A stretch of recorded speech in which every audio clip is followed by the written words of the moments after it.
إنه لقرآن كريم في كتاب مكنون لا يمسه إلا المطهرون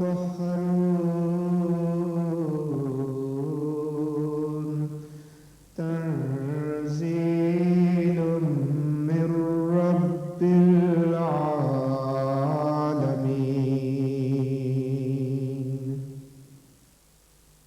آخری چند آیات کل کی بھی رہتی ہیں.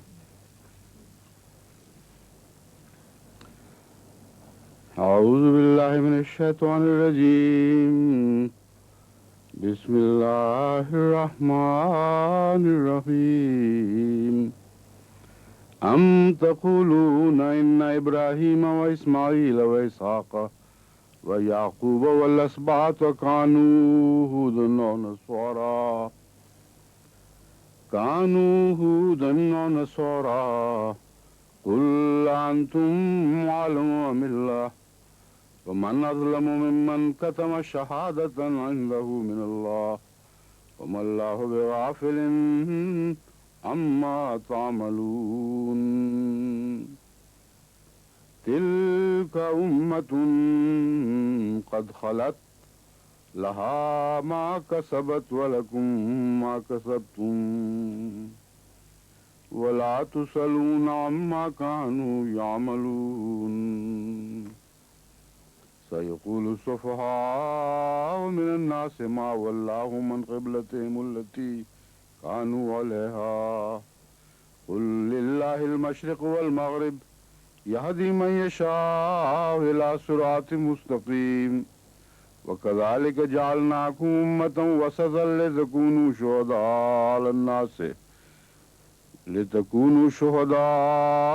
على الناس ويكون الرسول عليكم شهيدا وما جعلنا القبلة التي كنت عليها إلا لنعلم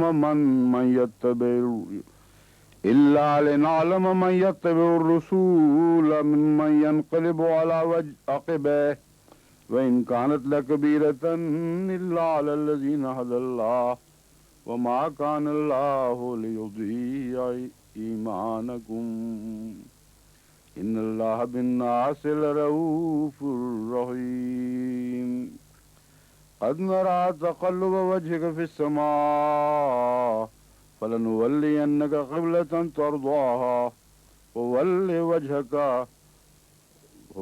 وجهك شطر المسجد الحرام وحيث ما كنتم فولوا وجوهكم شطره وإن الذين أوتوا الكتاب ليعلمون أنه الحق من ربهم وما الله بغافل عما يعملون ولئن أتيت الذين أوتوا الكتاب بكل آية ما تبعوا قبلتك وما أنت بتابع قبلتهم وما بعضهم بتابع قبلة بعض ولئن اتبعت هواهم من بعد ما جاءك من العلم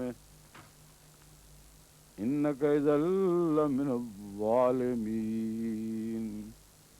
الذين آتيناهم الكتاب يعرفونه كما يعرفون أبناءهم وإن فريقا منهم ليكتمون الحق وهم يعلمون الحق من ربك فلا تكونن من الممترين.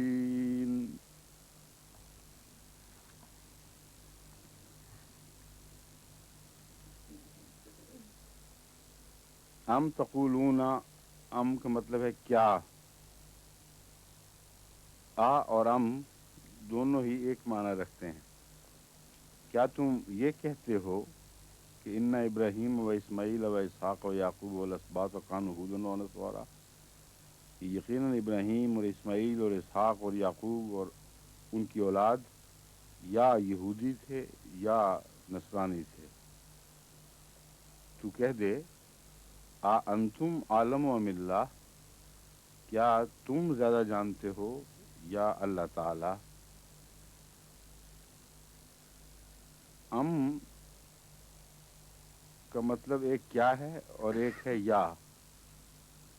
پہلے موقع پر ام تقولون کا مطلب ہے کیا تم یہ کہتے ہو، اور دوسرے موقع پر قل انتم کہہ کر انتم کی بجائے انتم فرمایا ہے، کیونکہ جب جملے کے بیچ میں آئے تو زیادہ سجتا ہے اس میں۔ لیکن ایک اور بات بھی ہے کہ ساتھ ہی دوسرے معنوں میں بھی استعمال ہوا ہے، اس لیے یہ فصاحت و بلاغت کے لحاظ سے بہت ہی پیارا انداز ہے۔ ام اللہ کا مطلب ہے یا اللہ تعالی، تو کیا کی جو ہے کیا کے معنی بھی رکھتا ہے، یا کے معنی بھی رکھتا ہے، اور کا متبادل بھی ہے، صرف تو ترجمہ یہ ہوا کہ کیا تم زیادہ جانتے ہو، عالموں کا مطلب ہے زیادہ جاننے والا، ام اللہ یا اللہ تعالی، ومن اظلم ممن کتم شہادتن، اور کون ہے اس سے زیادہ ظالم۔ اظلم کا مطلب ہے سب سے زیادہ ظالم، عالم کا مطلب ہے سب سے زیادہ جاننے والا، اکبر کا مطلب ہے سب سے زیادہ بڑا، اکثر کا مطلب ہے سب سے زیادہ، کثیر کا مطلب ہے زیادہ، اکثر سب سے زیادہ۔ تو اس کو افضل التفضیل کہتے ہیں، یعنی تمام صفات کے تمام درجوں میں سب سے زیادہ درجہ مقابلتاً جس میں پایا جائے اس کو یہ اس میں تفضیل ہے۔ تو اس کا مطلب یہ ہے کہ آپ کو یاد رکھنا چاہیے تفضیل کے جو اوزان ہیں ان کو، تاکہ جہاں بھی تفضیل کا مضمون آئے اس کو فوراً پہچان لیں۔ اکبر، اکثر، عالم، اظلم، انم، اکرم، یہ سارے ایسے ہیں جن میں جو مضمون بیان ہوا ہے وہ اپنے مقابلے کے لحاظ سے باقی سب سے زیادہ کا معنی رکھتا ہے۔ تو وہ من اظلم ممن کتم شہادتن عنده من اللہ، اس سے زیادہ ظالم اظلم کون ہوگا جو کتم شہادتن عنده من اللہ ہے، جو اس گواہی کو چھپائے جو خدا تعالیٰ نے اسے عطا فرمائی تھی، یا اس کے پاس خدا کی گواہی موجود ہو۔ یعنی ہر گواہی کو چھپانا ظلم ہے، لیکن سب سے بڑا ظلم اس گواہی کو چھپانا ہے جو اللہ تعالیٰ نے کسی کو امانتاً دے رکھی ہو۔ تو اس کا پہلے مضمون سے تعلق سمجھنا چاہیے۔ فرمایا کہ تو ان سے پوچھ کہ کیا تم یہ کہتے ہو کہ ابراہیم، اسماعیل وغیرہ سارے یہودی تھے یا نصارہ تھے، حالانکہ تم جانتے ہو، حالانکہ بائبل میں صاف لکھا ہوا ہے کہ یہودیت اور نصرانیت سے بہت پہلے یہ انبیاء کے گزر گئے ہیں، جن انبیاء کا ذکر ہے وہ سارے پہلے کے ہیں۔ تو تمہارے پاس تو کتاب ہے، لیکن تم سمجھتے ہو کہ مسلمانوں کو علم نہیں، یا رسول اللہ صلی اللہ علیہ وسلم بائبل پڑھے ہوئے نہیں ہیں، اس لیے یہ علم رکھتے ہوئے تم جھوٹ بول رہے ہو۔ تمہیں علم نہیں ہے سے مراد یہ ہے اچھا بھلا علم ہے۔ تو تقولون کا مطلب ہے باوجود علم کے کیا تم یہ کہتے ہو، اور پھر اس کو انذار ہے ان کے لیے کہ اگر ایسی بات ہے تو ہم تمہیں خدا سے ڈراتے ہیں، کیونکہ تمہارے پاس بائبل کی امانت میں سب کچھ لکھا ہوا تھا، لیکن اس کے باوجود تم جھوٹے دعوے کرتے ہو۔ وَمَا اللَّهُ بِغَافِلٍ، وَمَا اللَّهُ، اللہ نہیں ہے، بے غافلن، غافل، غافل تو عام اردو کا لفظ ہے، اردو میں بھی استعمال ہوتا ہے، یعنی اما تعملون، اس سے جو تم کرتے ہو۔ وما کا مطلب ہے نہیں، اللہ کے اوپر کیا ہے، آخری حرف کے اوپر کیا علامت ہے؟ ہاں ٹھیک ہے، یہ کسی جس نے بھی کہا ہے درست کہا ہے، پیش کی طرف خیال جاتا ہے، مگر یہاں جب حالت پوچھی جائے تو پیش زبر زیر مراد نہیں ہوتی، بلکہ رفع، نصب، جر۔ رفع فاعلی حالت کو کہتے ہیں، نصب مفعولی حالت کو، اور جر زیری حالت، جس کے نیچے زیر بھی آئے اور جو سب سے نچلی حالت ہے۔ تو یہاں مثال اس کی ہے وہ مَلّہ اور اللہ نہیں ہے غافل. تو غفلت کا فعل خدا سے ہٹایا گیا ہے کہ خدا میں غفلت نہیں ہے، خدا غافل نہیں ہے. تو اللہ فاعل ہے یہاں، یعنی غفلت کے بغیر کون ہے؟ اللہ. تو اس لیے یہ رفعی حالت ہے. اور بے غافلین میں غافل کیا ہے؟ مجرور. اس کی بے نے اس کو جر دے دی ہے، جس کو میں زیریں حالت کہتا ہوں، اس کو حالت جر کہتے ہیں عربی میں. تو بے حرف ہے، حرف جار ہے، اس نے اس کو جر دے دی تو بے غافلین بن گیا. اما تعملون، اما کیا چیز ہے؟ ایک لفظ ہے، ایک حرف ہے یا دو حرفوں کا مجموعہ ہے؟ ہیں؟ ہاں ٹھیک ہے. ان اور ما، اور نون جب ساکن ہو اور اس کے بعد میم آئے تو نون میم میں تبدیل ہو جاتا ہے. اما تلک امتن قد خلت، یہ ایک ایسی امت ہے جو گزر چکی، یعنی وہ انبیاء جن کا ذکر ہے، وہ قومیں جن کا ابتدا میں ذکر ہے. یہ دراصل تو یہاں ان انبیاء کا ذکر ہے جن کی طرف یہود نے اشارہ کیا تھا. جو اعتراض کرنے والی جھوٹی امت ہے وہ تو باقی ہے، اس لیے تلکا کی ضمیر انبیاء ہی کی طرف جائے گی. فرمایا تلک امت قد خلت، یہ ایک عظیم امت تھی جو گزر چکی. لہا ما کا سبت، جو نیکیاں انہوں نے کمائیں ان کا اجر انہی کے لیے ہے. لہا ان کے لیے ہے، ما کا سبت جو نیکیاں کمائیں. ولکم ما کا سبتم، اور تمہارے لیے ہوگا جو تم نیکی کماؤ گے. ولا تسألون عما کانوا یعملون، اور تم سے نہیں پوچھا جائے گا اما اس چیز سے متعلق کانوا یعملون جو وہ کیا کرتے تھے. سیقول السفہاء، یقول کا مطلب کیا ہے؟ کہے گا. لیکن جب آخر اس کے بعد جمع کا مذکر جمع یا مذکر جمع آتی ہے تو واحد کا صیغہ استعمال ہوتا ہے بجائے جمع کے. اگر جمع کا صیغہ یعنی اس میں مذکر جمع آ جائے پہلے تو بعد میں جو فعل آتا ہے وہ جمع کا آتا ہے. اگر اس میں مذکر کی جمع بعد میں آئے تو پہلا جو فعل ہے وہ واحد آتا ہے. اب اس کو اگر یہ کہنا ہوتا السفہاء بے وقوف لوگ، یقول ہو تو یہ غلط ہوگا. اگر پہلے کہا جاتا تو ہوتا السفہاء یقولون، جو بے وقوف لوگ ہیں وہ یہ کہتے ہیں. اور جب سیقولو پہلے کہا جائے تو واحد میں آئے گا، جمع میں نہیں آئے گا، اگرچہ بعد میں آنے والا اسم جمع ہے. تو سیقول السفہاء، سا کا مطلب سا ہے ان قریب یا دوسری حیثیت سے یہ زور اور یقین کے معنی بھی دیتا ہے. تو دونوں جگہ دونوں طرح یہ درست ہے یہاں، کیونکہ تحویل قبلہ کے حکم کی بات ہو رہی ہے، ابھی حکم نازل ہو رہا ہے.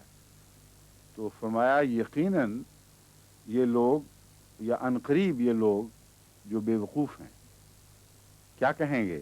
سیقول السفہاء من الناس، من میں نے سے، ناس میں نے لوگ، لوگوں میں سے جو بے وقوف لوگ ہیں، سیقولو وہ ان قریب یہ کہیں گے ما ولاہم عن قبلتہم، کس چیز نے ولاہم ان کو پھیر دیا عن قبلتہم ان کے قبلے سے. یعنی بیٹھے بیٹھے کیا سوجھی کہ قبلہ بدل بیٹھے.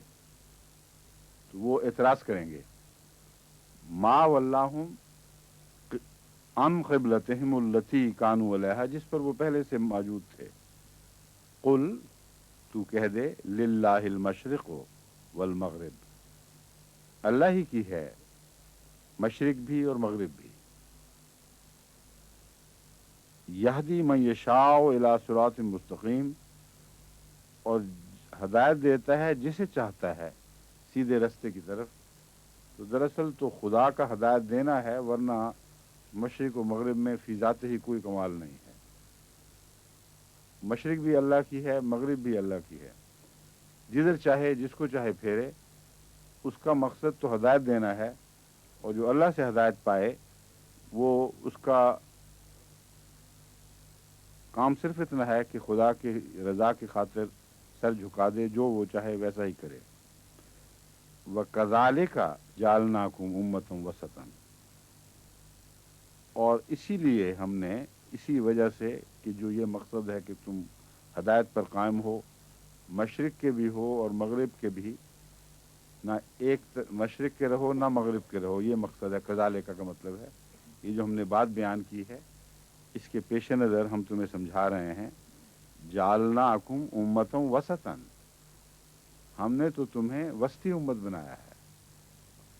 اس لیے مشرق یا مغرب کی طرف منہ کرنا فی ذات ہی تمہارا نشان نہیں ہے.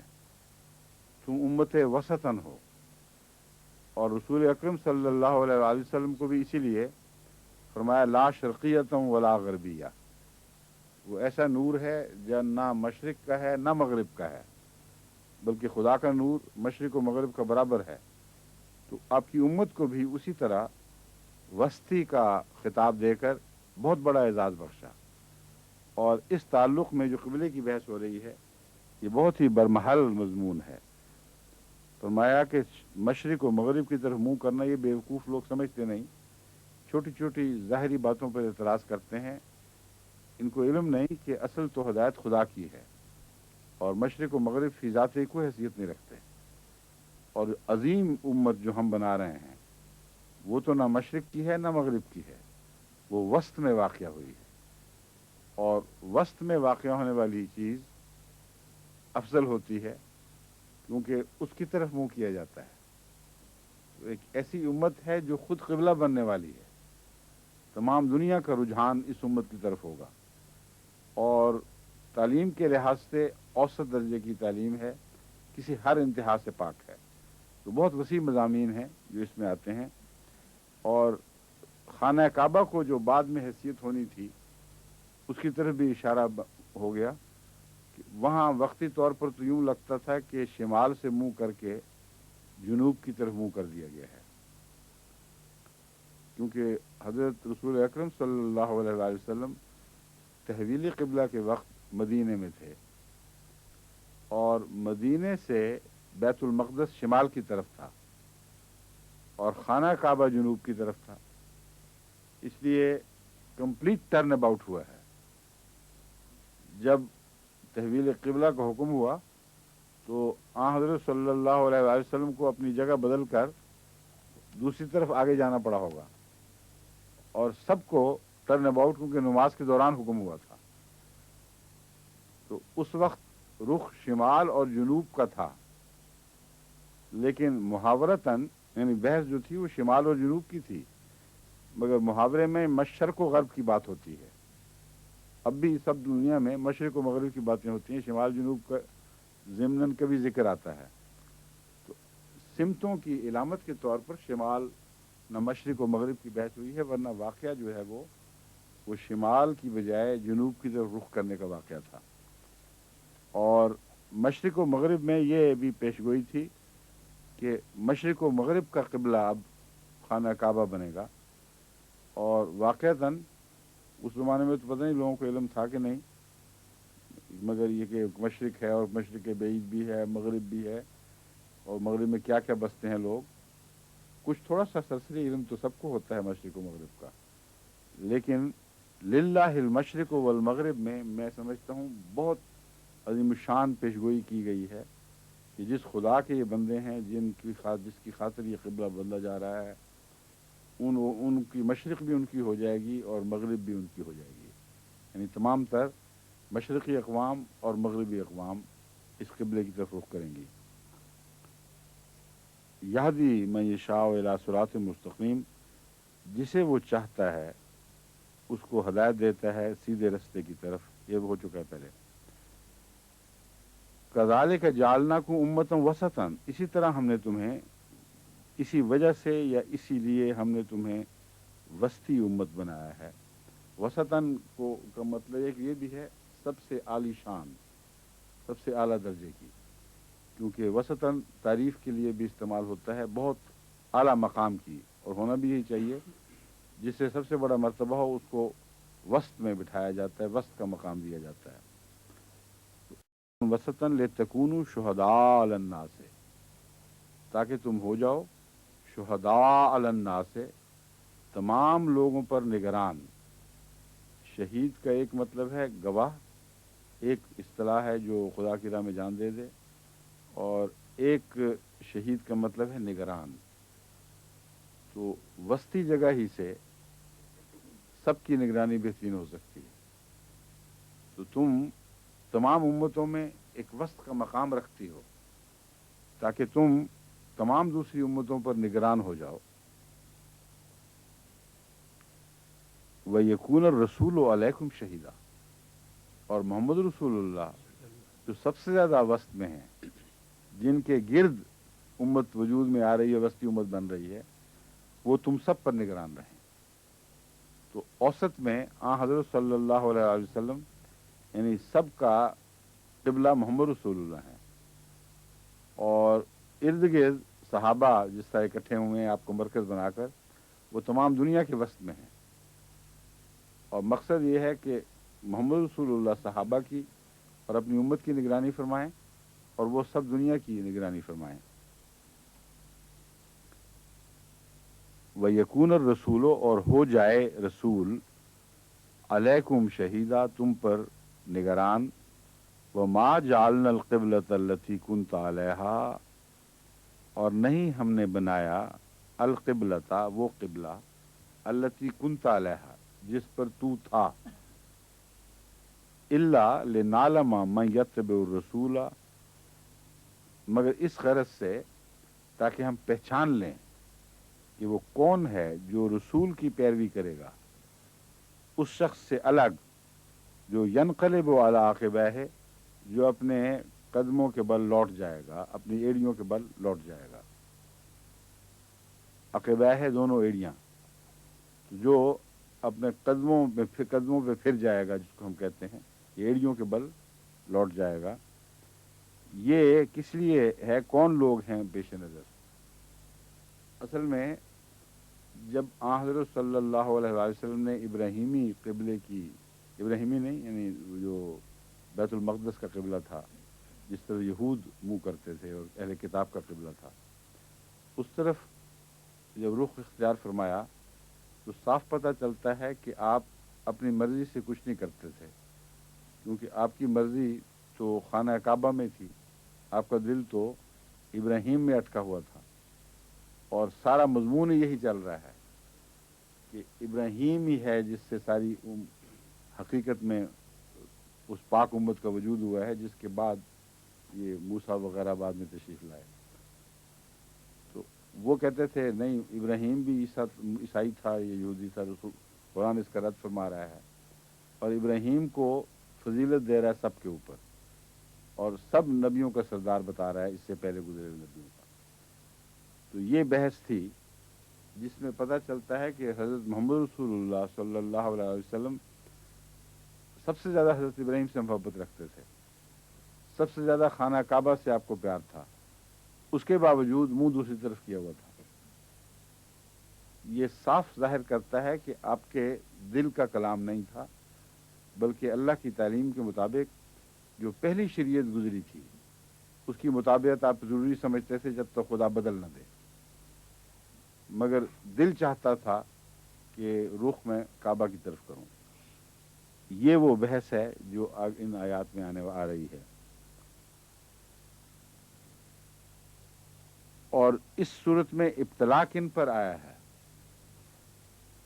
مدینے میں جا کر جو عیسائی تھے اور اہل کتاب، ان سے واسطہ ہوا ہے، اور وہ اس بات پر بہت خوش تھے کہ قبلہ ہمارا والا قبلہ ہے۔ اور لطف کی بات یہ ہے کہ دونوں جگہ حضرت رسول اللہ صلی اللہ علیہ وسلم کی سچائی اس طرح ظاہر ہوتی ہے، اگر کسی کو خوش کرنے کے لیے قبلہ بنایا ہوتا تو مشرکین میں جب رہتے تھے 13 سال وہاں گزارے، اس وقت خانہ کعبہ کو قبلہ بنانا چاہیے تھا، کیونکہ انسانی سوچ کے مطابق ان کو خوش کرنے کے لیے وہی بہترین موقع تھا، لیکن ان کو ناراض کر لیا۔ اور جب اہل کتاب میں گئے تو اللہ نے حکم دے دیا تو ان کو بھی ناراض کر لیا۔ تو رضا صرف اللہ ہی کی تھی، وہی قبلہ تھی، باقی سب دنیا کی رضا آپ کا قبلہ نہ پہلے تھی نہ بعد میں ہوئی۔ تو اللہ تعالیٰ فرماتا ہے وما جعلنا القبلۃ كنت علیہا الا لنعلم من یتبع الرسول، ہم نے یہ جو فرق کیا ہے اور پہلے وہ قبلہ کیا پھر یہ قبلہ کیا، یہ اس غرض سے پہچان کے لیے کہ تو تیرا متبع کون ہے، اور اپنے دل کی یا اپنے سابقہ مذاہب کی پیروی کرنے والا کون ہے۔ اور یہ وہ ابتلا تھا جس میں دونوں نثر کر الگ الگ ہو گئے۔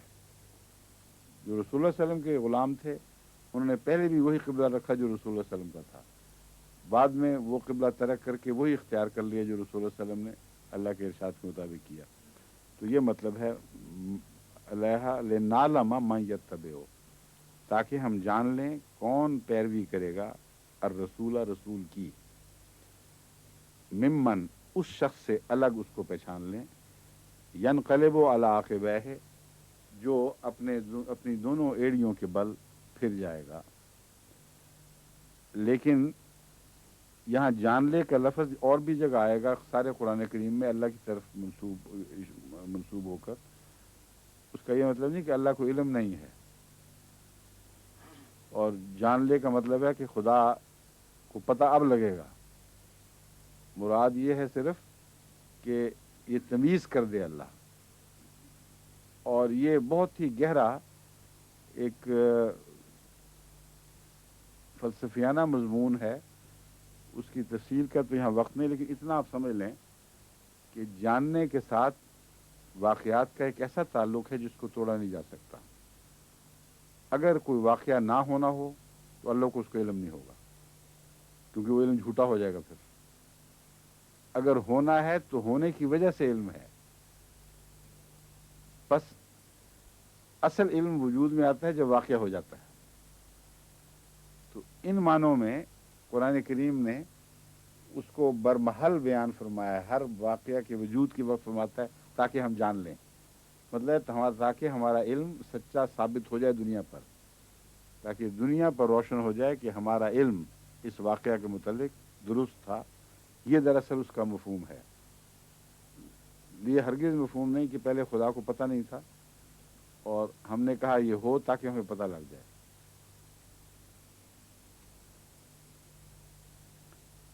وَإِن كَانَتْ لَكَبِيرَةً إِلَّا عَلَى الَّذِينَ هَدَى اللَّهُ، اور یہ بات ان کانت اگرچہ لکبیرتاً بہت بوجھل تھی اور بہت بڑی تھی، إِلَّا الَّذِينَ هَدَى اللَّهُ، سوائے ان لوگوں کے جن کو اللہ نے ہدایت دی، جن کو خدا نے ہدایت دی، ان کے لیے تو خدا کی مطابقت کرنا اور اس کی خاطر مسلک بدلنا کوئی بوجھ بن ہی نہیں سکتا، کیونکہ وہ تو اللہ کے ساتھ ساتھ پھرنے والے لوگ ہیں۔ لیکن جنہوں نے اپنے دل دوسری باتوں میں اٹکا رکھے تھے اور دراصل خدا کے لیے خالص نہیں تھے، ان کے لیے یہ واقعہ بڑا دوبر ثابت ہوا اور ان کے دلوں پر بہت بوجھ پڑے۔ اللہ، سوائے اس کے، علی الذین، سوائے ان لوگوں پر، اللہ کا مطلب ہے پر، ان پر بوجھل نہیں تھی، ہدی اللہ، جن کو خدا نے ہدایت دی، وما کان اللہ لیضیع ایمانکم، اور اللہ ایسا نہیں ہے کہ تمہارے ایمانوں کو ضائع کر دے، ان اللہ بالناس لرؤوف الرحیم، یقیناً اللہ تعالیٰ انسانوں پر بہت ہی زیادہ مہربان اور بار بار رحم فرمانے والا ہے۔ یہاں ان کانت لکبیرۃ الا علی الذین ھدی اللہ وما کان اللہ لیضیع ایمانکم، اس میں کیا مراد ہے؟ ایمانکم کے ضائع ہونے کی بحث کیا آ گئی ہے بیچ میں؟ کیوں جی بتائیں؟ جن کے ایمان تو پختہ تھے، جو صرف اللہ تعالیٰ کے لیے ایمان لائے تھے، ان کا تو ضائع ہو ہی نہیں سکتا تھا۔ تو پھر یہ بحث کیا اٹھی کہ لیضیع ایمانکم، اللہ نہیں، ایسا نہیں ہے کہ تمہارے ایمانوں کو ضائع کر دے۔ اللہ تعالیٰ ایمانوں کو ضائع نہیں کرتا، دل میں جو بیماری ہوتی ہے وہ ضائع ہوتی وہ تو ٹھیک ہے، اس تسلسل میں کیوں ذکر آیا ہے؟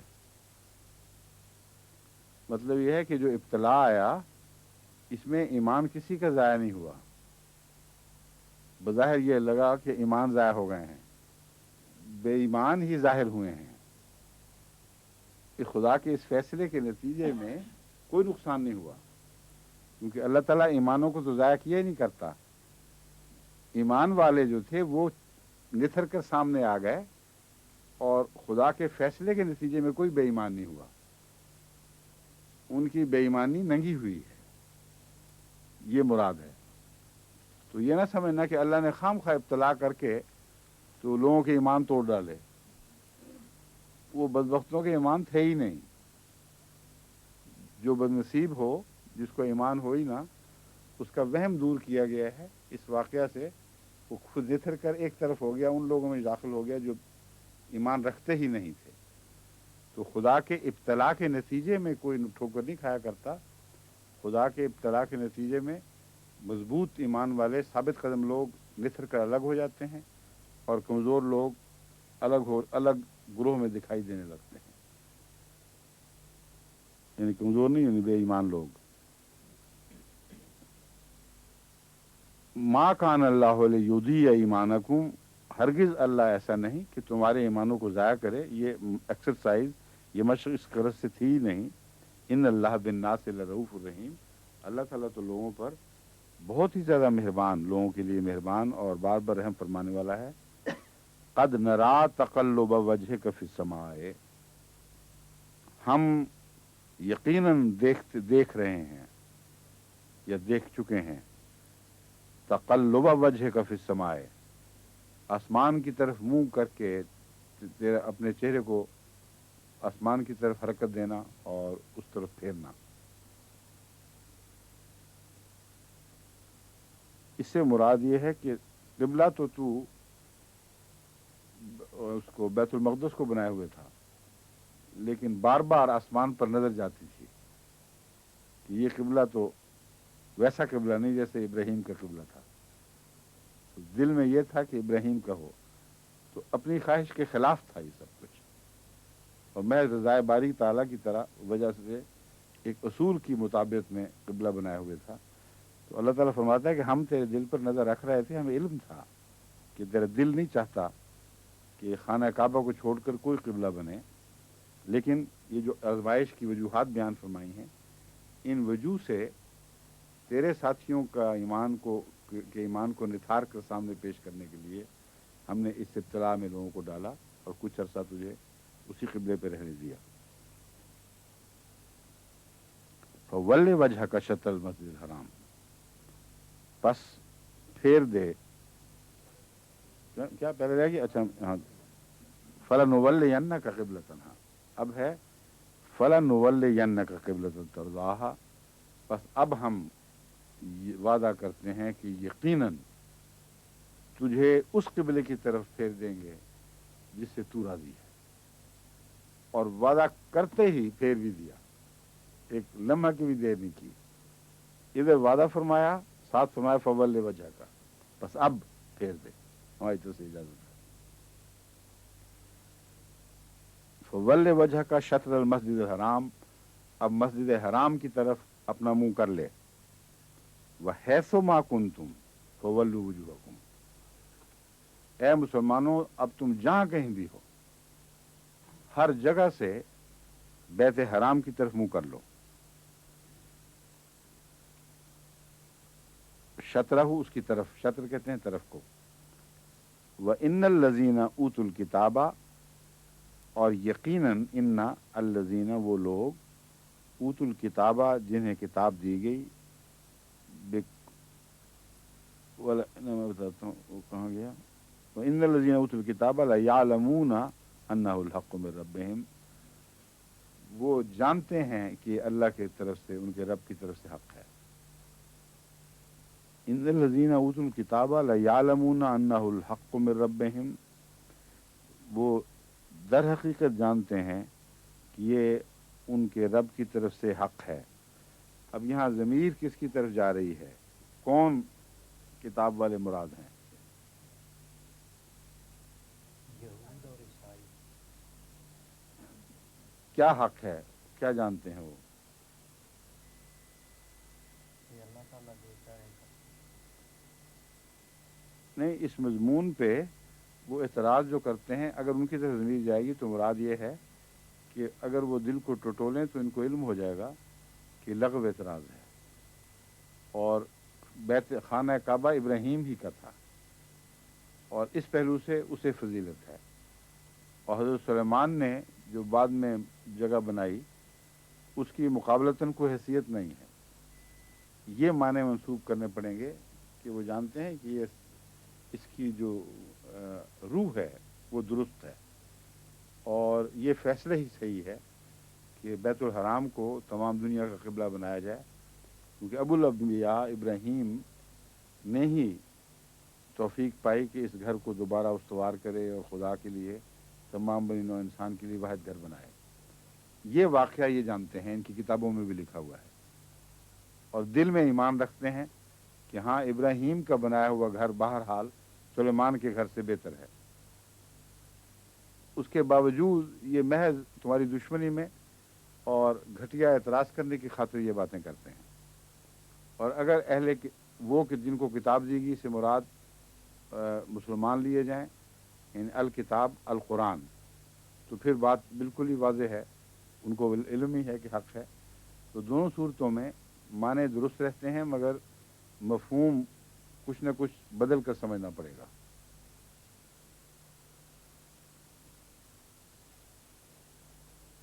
ان الذین اوتوا الکتاب لا یعلمون انہ الحق من ربہم، خوب جانتے ہیں کہ یہ باتیں انہ الحق من ربہم، ہو کی ضمیر یہاں ہم نے اس مضمون کی طرف پھیری ہے، اور اگر محمد رسول اللہ صلی اللہ علیہ وسلم کی طرف پھیری جائے تو یہ بھی درست ہے کہ بارہا قرآن کریم سے پتہ چلتا ہے کہ ان کے اوپر محمد رسول اللہ صلی اللہ علیہ وسلم کی صداقت روشن ہو جاتی تھی. ایسے ایسے نشان ظاہر ہوئے، ایسی عظیم علامتیں آپ میں تھیں کہ ان علامتوں سے وہ پہچان لیتے تھے، لیکن چونکہ اپنی بدبختی کی وجہ سے اس لائق نہیں رہے تھے کہ سچائی سے تعلق جوڑیں، اس لیے الگ رہے. لیکن ان کا پہچانا ان کے لیے اور زیادہ آگ بھڑکاتا تھا، کیونکہ وہ جلتے تھے اور بے قرار ہوتے تھے کہ یہ ایک سچائی ہم سے باہر آ گئی ہے. اس لیے یہاں ہو کی ضمیر جو ہے اس کو پھیرنے کا سوال ہے، یہ ادھر بھی جا سکتی ہے ادھر بھی جا سکتی ہے، اور ہر لحاظ سے اس کے مطابق معنی کرنے پڑیں گے. تو انہ الحق من ربہم سے مراد یہاں یہ ہوگا کہ محمد رسول اللہ الحق ہیں من ربہم، اور انہ الحقوں کا جہاں واقعہ کا تعلق ہے، قبلے کے تبدیلی کا تعلق ہے، میں پہلے گفتگو کر چکا ہوں. وَمَا اللَّهُ بِغَافِلٍ عَمَّا يَعْمَلُونَ، اور اللہ تعالیٰ اس سے غافل نہیں ہے جو وہ کرتے ہیں. اما یعملون، وَلَا إِنْ أَتَيْتَ الَّذِينَ أُوتُوا الْكِتَابَ بِكُلِّ آیَةٍ مَا تَبِعُوا قِبْلَتَكَ، اور اگر تو ان لوگوں کو جن کو کتاب دی گئی ہر قسم کا نشان بھی عطا کر دے دے، یہ ہر قسم کا نشان ان کے لیے لے آئے، ان کے پاس لے آئے، مراد یہی ہے کہ ان کو دکھا دے. عطا ہی کا مطلب ہوتا ہے اسے لانا، اسے لے آنا. تو فرمایا وَلَئِنْ أَتَيْتَ الَّذِينَ أُوتُوا الْكِتَابَ بِكُلِّ آیَةٍ، اگر تو ہر قسم کے نشان لے کر ان کے پاس آ جائے، ہر قسم کے نشان ان کو دے دے، مَا تَبِعُوا قِبْلَتَكَ، وہ تیرے قبلہ کی پیروی نہیں کریں گے. حالانکہ جو خدا کا ہے وہ خدا کی خاطر قبلے بدلتا ہے. تیرا خدا کا ہونا ثابت ہو گیا کہ ان کے قبلے کی تو نے پیروی کی، اپنی مرضی کے خلاف کی، تو سچا ثابت ہو گیا. جب خدا نے تیرا قبلہ مقرر فرما دیا تو یہ اسے پھر گئے، جس کا مطلب تھا کہ اپنے نفس کی عبادت کرنے والے لوگ ہیں، اللہ کی پیروی منشا ان کا مقصود نہیں ہے. وَمَا أَنْتَ بِتَابِعٍ قِبْلَتَهُمْ، اور تو نہ پہلے ان کے قبلے کی پیروی کر رہا تھا نہ اب کرے گا، تو خدا کی پیروی کرتا ہے، اس لیے تو ان کی طرف کبھی جب جھکے گا نہیں، کیونکہ خدا نے قبلہ بدل دیا، اب تیرا قبلہ بدل گیا۔ وما بعضهم بتابع قبلۃ بعض، اور یہ ایک عمومی دستور ہے کہ لوگ عموماً دوسروں کے قبلے کی پیروی نہیں کیا کرتے، اپنے ہی قبلوں کی پیروی کرتے ہیں۔ ما بعضهم ان میں سے بعض پیروی نہیں کرتے بعض دوسروں کے قبلوں کی۔ وَلَئِنِ اتَّبَعْتَ أَهْوَاءَهُم مِّن بَعْدِ مَا جَاءَكَ مِنَ الْعِلْمِ، وَلَئِن اور یقیناً اگر اتبعتا تو پیروی کرے احواہم ان کی خواہشات کی، من بعد اس کے ما جاءک من العلم جو تیرے پاس جاءک آیا ہے تیرے پاس، من العلم علم میں سے۔ لفظی ترجمہ دیکھتے جایا کریں، جیسا کہ میں نے بیان کیا ہے کہ ہر گھر جا کے دہرائی کریں نا تو نظر دوبارہ ڈالیں، جہاں جہاں نہ سمجھ آئے وہاں ترجمے کی مدد سے اس کو سمجھ لیں، لفظی ترجمے کو، اور اس کے بعد پھر جو مشکل لفظ ہوں گے ان کی جو آپ کو نہ یاد رہے ہوں ان کی اپنی ایک چھوٹی سی ڈکشنری بنانی شروع کر دیں، وہ چھوٹی سی کتاب نوٹ بک پہ لکھ لیں، تو جب موقع ملے اس پر نظر ڈال کر دیکھ لیں کہ آپ کو لفظ کا ترجمہ یاد رہا ہے کہ نہیں۔ اس طرح جب آخر تک ہم پہنچیں گے تو خدا کے فضل سے آپ کو قرآن کریم کے اکثر الفاظ کا ترجمہ یاد ہو چکا ہوگا، لیکن اگر ایک دفعہ اس کو چھوڑ دیں گے تو پھر یہ رفتہ رفتہ ذہن سے غائب ہو جائے گا اور اس کوشش کا فائدہ کوئی نہیں رہے گا سوائے وقتی کے۔ وَلَئِنِ اتَّبَعْتَ أَهْوَاءَهُمْ، اور اگر تو وَلَئِن اور یقیناً اگر، ان میں نے اگر، اتبعتا تو نے پیروی کی، احواءہم ان کی خواہشات کی، ہوائے نفس کہتے ہیں نا، دل کی خواہش اور اپنے تمنائیں وغیرہ، ان کو ہوائے نفس کہتے ہیں۔ من بعد اس کے ما جا کا جو آیا تیرے پاس، کہا میں نے تو، جا میں نے آیا، من العلم علم میں سے، انک اذا لمن الظالمین، انک یقیناً تو، اذن میں نے اس وقت فوراً، فی الفور، ظالمین لا من الظالمین یقیناً ظالمین میں سے ہو جائے گا، یعنی تجھے جو خدا نے علم عطا فرما دیا ہے اس کے بعد اگر تو ان کی پیروی کرے تو یقیناً ظالموں میں سے ہو جائے گا۔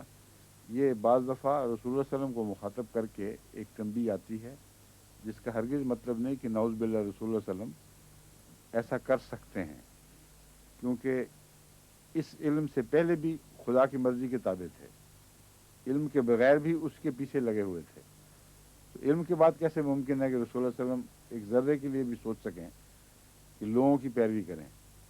اگر لوگوں کی پیروی کرنی ہوتی تو یعنی نبوی دور میں، مکے کے دور میں آپ قبلہ اس طرف کر لیتے، مکے کی طرف، اور مدنی دور میں اس طرف کر لیتے جہاں عیسائی اور یہودی تھے، یعنی اس طرف سے مراد ہے یعنی شمال کی طرف۔ تو یہ تو آن حضرت کے متعلق سوچا ہی نہیں جا سکتا، کیونکہ ہر موقع پر خدا کی رضا رکھی، انسانوں کی رضا کی پرواہ نہیں کی۔ تو رسول اللہ صلی اللہ علیہ وسلم کے حوالے سے امت کو تنبیہ ہوتی ہے، اصل میں یہ بتایا جاتا ہے کہ جو میرا سب سے زیادہ پیارا ہے، یہ اس کے حق میں بھی میں برداشت نہیں کر سکتا کہ اس قسم کی کوئی غلطی کرے۔ تو تم لوگ پتہ کر لینا، اپنا خیال کرنا کہ تمہارا ٹھکانہ کیا ہوگا۔ اس لیے بعض دفعہ بڑے کو مخاطب کر کے بات کی جاتی ہے، وارننگ ادنا لوگوں کو ہوتی ہے، دوسروں کو، سن لو کان کھول کے کہ اس معاملے میں میں کوئی نرمی نہیں کروں گا۔ بس جب علم آ جائے اس کے بعد پھر کوئی گنجائش نہیں ہے۔ رسول اللہ صلی اللہ علیہ وسلم کو اس لیے بھی اس کی ضرورت نہیں تھی کہ علم سے پہلے بھی آپ درستی تھے، یعنی خدا کی رضا کی خاطر کر رہے تھے، لیکن باقی لوگ جو ہیں ان کو ہے کہ اگر علم کے بغیر تم غلطی کر جاؤ تو معاف ہو سکتی ہے، لیکن جب علم آ جائے تو پھر غلطی کی کوئی اجازت نہیں دی جائے گی، اور یقیناً تم سخت ظلم کرنے والوں میں شمار ہوگے۔ الذین آتیناہم الکتابہ، وہ لوگ الذین آتیناہم الکتابہ جن کو ہم نے کتاب دی، یعرفونہ، اس کو پہچانتے ہیں، کما یعرفون ابناءہم، جس طرح وہ اپنے بیٹوں کو پہچانتے ہیں۔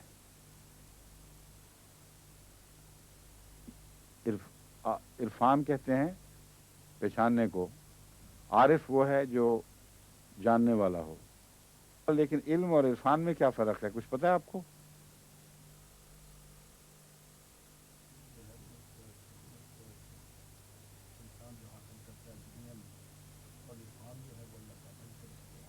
نہیں، ہر چیز میں عرفان ہوتا ہے۔ علم جو ہے وہ ایک واقعہ کی سطح کا حال یا اس کی گہرائی کا حال جو اعداد و شمار کی شکل میں گویا کہ ظاہر ہوتا ہے، اور اس میں وہ واقعات کو انسان اپنی سوچ سے تبدیل نہیں کر سکتا۔ جو علم ہے وہ باہر سے ایک عکس کی طرح اس پر آتا ہے، خواہ وہ گہرا ہو، اندر کا علم بھی ہوتا ہے، لیکن عرفان ہے اس علم کی کنہ کو پہچاننا، اور اس میں ذہنی کاوش اور نفس کی جلا کا دخل ہوتا ہے۔ تو عرفان ہر علم کے نتیجے میں خود بخود پیدا نہیں ہوتا۔ علم ہر کس و ناقص کو بھی مل سکتا ہے، جب کوئی عالم کسی کو علم دے اس کو علم مل جاتا ہے، مگر عرفان خدا تعالیٰ کی طرف سے عطا فرمودہ صلاحیتوں کے نتیجے میں علم پر غور کرنے سے پیدا ہوتا ہے۔ تو عرفان علم کے نتیجے میں حاصل ہو سکتا ہے، لیکن از خود علم اور عرفان ایک چیز کے دو نام نہیں ہیں۔ ہر کس و ناقص کو، مثلا رسول اللہ اسی جگہ قرآن کریم میں اللہ تعالیٰ فرماتا ہے علم کے باوجود وہ لوگ یوں کرتے ہیں، تو اس کا مطلب ہے علم ہے لیکن عرفان کوئی نہیں ہے۔ تو یہ فرق ہے، یہاں اب عرفان کی بات ہو رہی ہے، علم کی بات نہیں ہو رہی۔ فرماتا ہے الذین آتیناہم الکتابہ، یقیناً وہ لوگ، الذین وہ لوگ جن کو ہم نے کتاب عطا فرمائی، یعرفونہ، اس کو وہ پہچانتے ہیں، کما یعرفون ابناءہم، جیسے وہ اپنے بیٹوں کو پہچانتے ہیں۔ اب کیا مطلب ہے، ہو سے مراد کون ہے اور پہچاننا سے کیا مراد ہے؟ اس میں ضمائر کو مختلف طرفوں کی طرف پھیرا گیا ہے۔ بہت سے علماء کتاب کی طرف ضمیر کو پھیرتے ہیں، اور بعض کتاب کے علاوہ رسول اکرم صلی اللہ علیہ وسلم کی طرف بھی پھیرتے ہیں، اور سب نے اپنے اپنے فہم کے مطابق اس کا حل تلاش کرنے کی کوشش کی ہے۔ تو اگر کتاب کی طرف پھیرا جائے تو قرآن کریم کو کس طرح کوئی اس طرح ویسے پہچان سکتا ہے جیسے اپنے بیٹوں کو پہچانتا ہے؟ کیونکہ ان کی کتاب میں ہے کہ ایسے پہچان۔ نہیں، بیٹوں کو پہچاننے کا کیا تعلق ہوا قرآن کریم کی پہچان سے؟ کیا یہ بحث نہیں ہے، انسان اپنے بیٹوں کو کس طرح پہچان سکتا ہے؟ مرد جیسے کہ بچوں کو انسان بڑی اچھی طریقے سے پہچان لیتا ہے، اسی طرح نہیں، یہ بات نہیں ہے، جو یہ بھی ہے، یعنی ایک مفہوم یہ بھی جائز ہے، جس میں غلط نہیں ہے، مگر اس کا گہرا عرفان اس بات میں ہے کہ کوئی شخص بھی حتمی یقین کے ساتھ نہیں کہہ سکتا کہ یہ میرا بیٹا ہے، سوائے اس کے کہ باپ کی صفات بیٹے میں ظاہر ہوں اور ان صفات سے وہ پہچانا جائے۔ تو فرمایا کہ کتاب پر خدا کی چھاپ نہ ہو، یہ کیسے ممکن ہے؟ تو وہ لوگ جن کو کتاب دی جاتی ہے، یعنی وہ اس بات کا اہل ہیں کہ ان کو کتاب دی جائے، وہ کتاب کو صفات باری تعالیٰ کے اظہار سے پہچانتے ہیں، اس کی مماثلتوں سے پہچانتے ہیں۔ حضرت مسیح موعود علیہ السلام نے اسی مضمون کو بیان فرمایا، بھلا کیوں کر نہ ہو یا کلام پاک یزداں ہے۔ ایک اور موقع یہ اس سے علاوہ بھی ایک ہے، اس سے ملتا ہے، خدا قول بشر کیوں کر برابر ہو، خدا کی بات سے، خدا کے قول سے قول بشر کیوں کر برابر ہو، یہاں درماندگی، وہاں درماندگی، یہاں قدرت، یہاں قدرت وہاں درماندگی فرق نمایاں ہے. تو ہر چیز اپنے خالق کی چھاپ سے پہچانی جاتی ہے، اور یہ ہو ہی نہیں سکتا کہ خدا کا قول قول بشر سے برابر ہو سکے. تو یہ مضمون ہے کہ تم اپنے بچوں کو بھی، حالانکہ تم موجود نہیں ہو اس وقت، ان معنوں میں کہ اگر وہ نعوذ باللہ خود فرض کریں کسی اور کا بچہ ہو تو تمہیں کیا پتا؟ اگر کسی اور کا ہو تو تم موجود تو نہیں ہوگے، لیکن الہام کے متعلق بھی تم ایک قسم کے غائب ہو. تم نہیں جانتے کہ یہ الہام خدا کا تھا یا بندے نے اپنی طرف سے بنایا ہے، لیکن اپنے بچوں کو پھر بھی پہچان لیتے، تمہیں کوئی شک نہیں رہتا. اٹھتے ہیں تمہارے سامنے، تمہاری جیسی ادائیں، تمہاری جیسی ان میں اندر علامتیں بڑی واضح ظاہر ہوتی چلی جاتی ہیں. تو فرمایا کہ تم اسی طرح کتاب کو بھی پہچان سکتے ہو، یا اہل علم اور اہل عرفان لوگ جن کو کتاب دی جاتی ہے کتاب کی علامتوں سے پہچان لیتے ہیں کہ کلام الہی ہے، اس کے سوا ممکن نہیں. اور دوسرا، اگر آن حضرت صلی اللہ علیہ وآلہ وسلم کی طرف ضمیر پھیری جائے تو مراد یہ ہے کہ خدا کی صفات اس میں جلوہ گر ہے. اسی لیے آپ کو نور فرمایا گیا. اللہ کا نور، اس کی مثال رسول اللہ صلی اللہ علیہ وسلم سے دی گئی. تو نور خدا کا براہ راست تو دکھائی نہیں دیتا، مگر جو خدا کے ہو جائیں ان میں نور الہی جلوہ گر ہو جاتا ہے. تو تم اپنے بیٹوں کو بھی تو صفات سے ہی پہچانتے ہو، خواہ وہ سائنٹیفک طریقے سے صفات پہچانی جائیں یا عام بصیرت سے وہ صفات پہچانی جائیں، مگر پہچان صفات سے ہی ہوتی ہے. تو محمد رسول اللہ کے اندر تمہیں خدائی صفات دکھائی نہیں دیتی؟ جن کو کتاب ملی ہے، جو کتاب سے علم یافتہ ہیں، وہ اگر ذرا سا بھی غور کریں تو محمد رسول اللہ میں صفات الہی دیکھ کر آپ کو اس طرح پہچان لیں گے جیسے اپنے بیٹوں میں اپنی صفات دیکھ کر پہچانتے ہیں. یہ مفہوم ہے. اس لیے یہ چونکہ مشکل آیت ہے اور اکثر علماء نے بڑی بحثیں کی ہیں، کوئی اس طرف لے جاتا ہے کوئی اس طرف لے جاتا ہے، تو میں نے چاہا کہ آپ کو میں بھی سمجھا دوں بنیادی بات اس کے متعلق. اور بھی بہت سے معنی اس میں ابھرتے رہیں گے اگر آپ غور کریں گے تو. وَإِنَّ فَرِيقًا مِّنْهُمْ لَيَكْتُمُونَ الْحَقَّ وَهُمْ يَعْلَمُونَ. اب اس سے پتہ چلا کہ یہ اہل کتاب یہود تھے، اور امر واقعہ یہ ہے کہ یہود کے علماء پہچان رہے تھے دونوں باتیں. اپنی کتاب میں قرآن کا ذکر جانتے تھے، جس سے آپ نے کہا نا اپنی کتاب میں پڑھتے تھے، اور یہ جانتے تھے کہ یہ طرز کلام خدا کی ہے. اور رسول اللہ صلی اللہ علیہ وسلم کے متعلق جو بائبل میں پیشگوئیاں لکھی ہوئی تھیں ان کی وجہ سے وہ پہچان رہے تھے کہ یہ خدا کا وہی بندہ ہے جس میں وہ علامتیں ظاہر ہو گئیں. بس اصل بحث علامتوں کی آتی ہے آخر پہ، کہ تم اپنے بیٹوں کو جس طرح علامتوں سے قطعی طور پر پہچان لیتے ہو، حضرت محمد رسول اللہ میں الہی صفات بھی اور بائبل میں دی ہوئی علامتیں بھی اتنی واضح موجود ہیں کہ تم در حقیقت پہچان رہے ہو اور پھر بھی جھوٹ بول رہے ہو. تو فرمایا کہ وَإِنَّ فَرِيقًا مِّنْهُمْ، لیکن ان میں سے ایک گروہ ایسا ہے کہ جو پہچان چکا ہے لَيَكْتُمُونَ الْحَقَّ، اس کے باوجود حق کو چھپا رہا ہے. وہ چھپاتے ہیں حق کو. وَهُمْ يَعْلَمُونَ، حالانکہ وہ اس کو جانتے ہیں کہ اصل بات کیا ہے.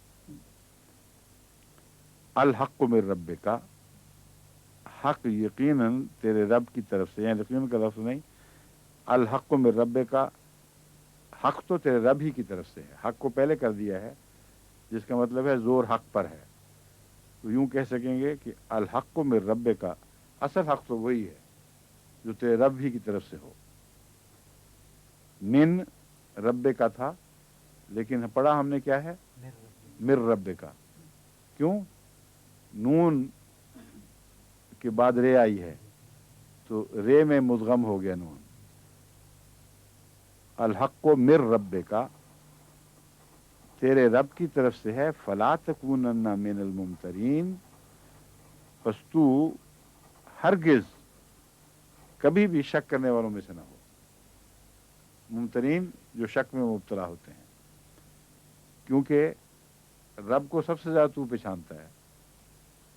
بیٹا بھی تو اپنے باپ کو خوب پہچانتا ہے. تو صفاتی طور پر جو اللہ کی روحانی اولاد، ایک جس طرح ان معنوں میں بائبل میں کہا جاتا تھا، ان معنوں میں سب سے عظیم الشان خدا کی صفات کا جلوہ گر حضرت محمد رسول اللہ صلی اللہ علیہ وسلم تھے. تو فرمایا کہ تجھے پتہ ہے سب سے زیادہ کہ حق خدا ہی کی طرف سے ہے، تو بھی اللہ کی طرف سے ہے، جو نازل ہو رہا ہے وہ بھی اللہ کی طرف سے ہے، تیرے رب کی طرف سے. یہاں تیرا رب کہہ کر نسبت اللہ کی نسبت کو محمد رسول اللہ کی طرف خاص کر دیا. تو تجھ سے بہتر اور کون جائے گا جانے گا جس کا وہ رب ہے. بس کبھی بھی ان باتوں میں شک میں مبتلا نہ ہو. اب آگے قبلے کا اصول بیان فرما دیا. وَلِكُلِّ وِجْهَةٌ لِكُلِّ وِجْهَةٌ. جب واو آتی ہے تو نون غنہ باقی رہ جاتا ہے، کل نہیں پڑھیں گے بلکہ لِكُلِّ. تو نون واو میں رے کی طرح پوری طرح مدغم نہیں ہوتا، اور بلکہ اپنے ہلکا سا سایہ باقی رکھتا ہے. تو اس کو یوں پڑھیں گے لِكُلِّ وِجْهَةٌ. ہر ایک کے لیے ایک قبلہ ہے یا نصب العین ہے. تو نصب العین کو وجہ کہتے ہیں، یعنی آنکھ جس کی طرف آخری ٹارگٹ کے طور پر دیکھتی ہے، جس نے اپنا مقصود کسی نے بنایا ہو، اس کو وجہ کہتے ہیں. بس مراد یہ ہوئی کہ ہر ایک کا ایک نصب العین ہوتا ہے. دنیا میں ہر شخص ایک نصب العین لے کر اٹھتا ہے، اور ہر قوم کا اور ہر مذہب کا بھی ایک نصب العین ہوتا ہے. مولیہا ہوا مولیہا، جس کی طرف وہ اپنا منہ پھیرتا ہے. تو حکم کیا تھا؟ خانہ کعبہ کی طرف منہ پھیرو، بیت الحرام کی طرف منہ پھیرو. اور اب اس کا اصول بیان فرمایا ہے کہ جب بیت الحرام کی طرف کہتے ہیں تو مراد بیت الحرام کی اینٹ روڑا نہیں ہے. بیت الحرام میں تمہیں ایک مقصد دکھائی دے گا. ابراہیم نے اپنی نیکیوں کو درجہ کمال تک پہنچا دیا تھا، ہر بات میں پورا اترا تھا. بس یہ وہ بنیادی پیغام ہے بیت الحرام کا جسے بلانا نہیں. ہر ایک کا ایک قبلہ ہے جس کی طرف وہ منہ کرتا ہے. لِكُلِّ وِجْهَةٌ هُوَ مُوَلِّيهَا، جس کی طرف وہ منہ پھیر لیتا ہے. بس بیت الحرام کی طرف منہ پھیرنے کا کیا مطلب ہے؟ فَاسْتَبِقُوا الْخَيْرَاتِ. بس تمہارا قبلہ دراصل بیت الحرام کی مادی حیثیت نہیں، بلکہ بیت الحرام کی طرف منہ کرنا اس بات کے مترادف ہے کہ تمہارا قبلہ یہ ہو کہ نیکیوں میں خوب دوڑ کرو، ایک دوسرے سے آگے بڑھنے کی کوشش کرو. بس آگے بڑھنا تمہارا قبلہ بن گیا. ہر نیکی میں ایک دوسرے پر سبقت لے جانے کی کوشش، یہ تمہارا قبلہ ہے. یعنی حقیقی قبلہ تمہارا یہی ہے. اینما تکونوا یات بکم اللہ جمیعا. تم جہاں کہیں بھی ہو تمہیں اللہ تعالیٰ اکٹھا کر کے واپس لے آئے گا. ان اللہ، یقین اللہ تعالیٰ، علی کل شیء قدیر، ہر چیز پر قادر ہے. علی میں نے پر، کل ہر چیز پر. علی کل کیوں کہا ہے؟ علی کلہ کیوں نہیں کہہ دیا؟ کیوں جی؟ علی حرف جار میں سے ہے، حرف جر ہے، تو اس کو حرف جار ہی کہتے ہیں. حرف جار ہے، پس اس پہلو سے علی نے کل کے نیچے کیا ظاہر کیا؟ نہیں جر.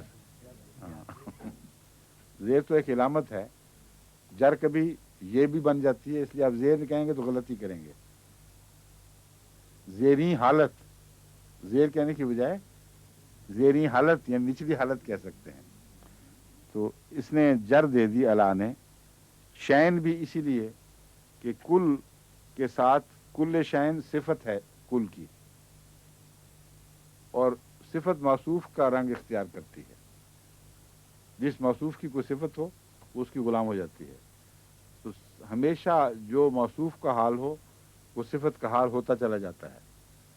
تو علی کل شین میں بھی شین پہ جر آئی ہے، کیونکہ علی کا اثر کل کی وساطت سے شے پر بھی پڑ گیا.